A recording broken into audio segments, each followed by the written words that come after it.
আসসালামু আলাইকুম, কেমন আছেন সবাই? আশা করি ভালো আছেন। আলহামদুলিল্লাহ আমরাও ভালো আছি। তো আজকে আপনাদের সঙ্গে শেয়ার করবো এই যে এরা দুজন মেয়ে দেখতে যাচ্ছে। তো তারপরে আমি এই যে কাজ করতেছি, চাউল ঝাড়তেছি। তবে আমি এখন বসবো, আগে আমার শাশুড়ি ঝাড়ছে, এখন আমি ঝাড়তেছি।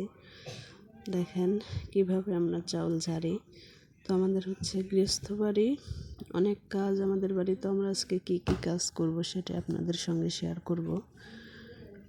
তো বন্ধুরা দেখতে থাকেন। প্রথমে আমি চাউল ঝাড়তেছি, সেটাই দিয়ে শুরু করলাম কাজ। আমি চাউল ঝাড়তেছি, এদিকে আমার যা সরিষা তুলতেছে রোদে থেকে। তারপরে ওইদিকে ধান ছাড়ানো আছে, সরিষা তুলে ধান লাটতে হবে। এদিকে রোদ কমে গেছে, এই জন্য সরিষা তুলে ওদিকে ধান আগায় দিতে হবে, নইলে শুকাবে না। তো আমার দেবরে যেও মাঠে যাচ্ছে, কোদাল নিয়ে মাঠে যাচ্ছে, কাজ করবে। এদিকে ধান ভিজানো হচ্ছে।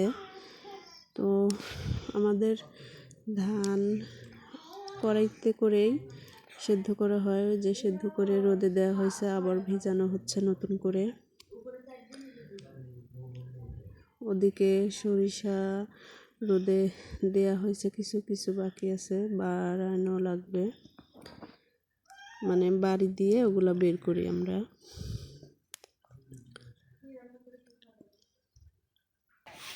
এখানে একটা ড্রাগন গাছ লাগাইছি। এদিকে যে এখানেও ধান দেওয়া হয়েছে। এদিকে হচ্ছে মসুর, অবশ্য অনেকেই চিনেন এটা, এটা আমাদের এদিকে মসুর বলে।